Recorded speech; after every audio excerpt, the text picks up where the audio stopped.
Assalamualaikum warahmatullahi wabarakatuh. Di sini teman-teman, saya akan menjelaskan tentang eh, respon internasional terhadap proklamasi kemerdekaan Indonesia ya teman-teman. Ya di sini respon dari internasional ada yang mendukung dan menolak. Yang mendukung yang salah satunya Mesir yaitu 5 negara yang mendukung: Mesir, India, Australia, Palestina, dan Vatikan. Sedangkan yang menolak adalah hanya satu, Belanda. Nah, di sini saya akan menjelaskan satu persatu dari yang mendukung dan menolak dari satu persatu per negara. Ini yang pertama, yang mendukung adalah dari negara Mesir. Latar belakang persamaan agama, senasib sepenanggungan, dan banyak mahasiswa Indonesia yang kuliah di Mesir, di Kairo. Dan bentuk dukungan dari Mesir: tanggal 22 Maret 1946 Mesir mengakui negara de facto kemerdekaan Indonesia. 10 yang kedua 10 Juni 1947 persahabatan Indonesia dengan Agus Salim dan Mesir. Agus Salim dengan Fahmi Nursi Parsa pengakuan secara de jure mendirikan KBRI. Yang ketiga Mesir mendorong Liga Arab untuk mengakui kemerdekaan Indonesia. Yang keempat pembuktikan para buruh di pelabuhan Port Said dan juga susunan Suez terhadap kapal-kapal Belanda. Yang terakhir pemutusan hubungan diplomatik dengan Belanda dari juga pembentukan perangkat kesehatan untuk mendorong korban agresi militer Belanda. Selanjutnya ada dari negara India. Latar belakangnya, tahun 1946 Indonesia melakukan diplomasi beras kepada India. Indonesia mengirim bantuan beras sebesar 500.000 ton beras ketika India sedang mengalami krisis pangan akibat penjajahan Inggris. Bentuk dukungannya ada: satu, mengancam pelaksanaan agresi militer Belanda 1 dan 2. Yang kedua, membawa permasalahan agresi militer Belanda 1 dan 2 ke Dewan Keamanan PBB. Dan yang ketiga, melaksanakan konferensi Inter-Asia atau konferensi New Delhi pada 20 sampai 25 Januari 1949. Yang selanjutnya adalah negara Australia. Latar belakangnya adalah kedekatan wilayah geografi yang dekat dengan Indonesia. Yang kedua, pemerintah Australia waktu itu dikuasai oleh buruh. Bentuk dukungannya: 23 September 1945 peristiwa The Black Armada. Black Armada adalah buruh Australia memblokade kapal laut Belanda yang mau datang ke Indonesia. Yang kedua, mengecam pelaksanaan agresi militer Belanda 1 dan 2.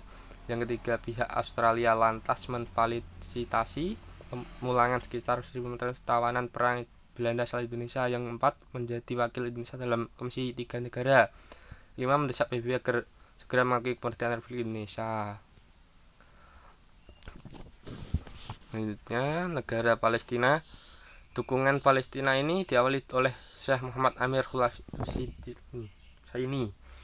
Negara Palestina ini sudah mengakui Indonesia sebelum Indonesia merdeka. Walaupun negara Palestina ini sendiri belum merdeka sampai sekarang. Ya, kita doakan moga-moga cepat merdeka ya negara Palestina ini. Mengucapkan ucapan selamat pengakuan Jepang. Yang kelima yaitu negara Vatikan. Negara Vatikan adalah negara Eropa yang pertama mengakui kedaulatan Indonesia, dan Vatikan adalah negara yang memiliki pengaruh besar terhadap arah politik dunia, khususnya bagi negara-negara sekutu seperti Amerika dan Inggris. Nah, itu tadi negara-negara yang mendukung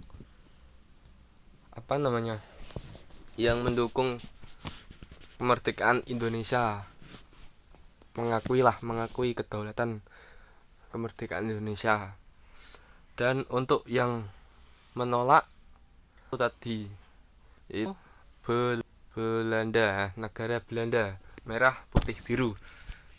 Negara Belanda ini karena Jepang kalah dengan sekutu Belanda dan Belanda adalah termasuk kategori sekutu, maka Belanda merasa berhak menjajah Indonesia. Toh Belanda membutuhkan biaya. Hal yang dilakukan Belanda membentuk NICA. Dua, membentuk negara boneka. Yang ketiga, membebaskan para interniran itu para tawanan dari Jepang yang dibebaskan oleh Belanda untuk menyerang Indonesia. Dan keempat, melaksanakan agresi militer Belanda 1 dan 2. Agresi militer Belanda 1 itu ekonomi, dan 2 menyulik Soekarno. Belanda mengakui akhirnya kedaulatan Indonesia setelah masuk KMB. Dan peran PBB adalah membuat resolusi gencatan senjata. Kedua, menjadi penengah dalam permasalahan Indonesia dan Belanda. Yang ketiga, untuk KTN, Komisi 3 Negara pasca agresi militer Belanda di PBB. Indonesia mengutus LN Palar menjadi wakil tetap RI. Palar berperan besar memperjuangkan agar Indonesia mendapat pengakuan internasional. Ia pun berhasil mengangkat Indonesia menjadi yang PBB pada tanggal 28 September 1950. Dan itu sekian video yang bisa saya sampaikan, semoga bermanfaat, dan jangan lupa like, comment, and subscribe. Assalamualaikum warahmatullahi wabarakatuh. Pukulan, bahkan tendangan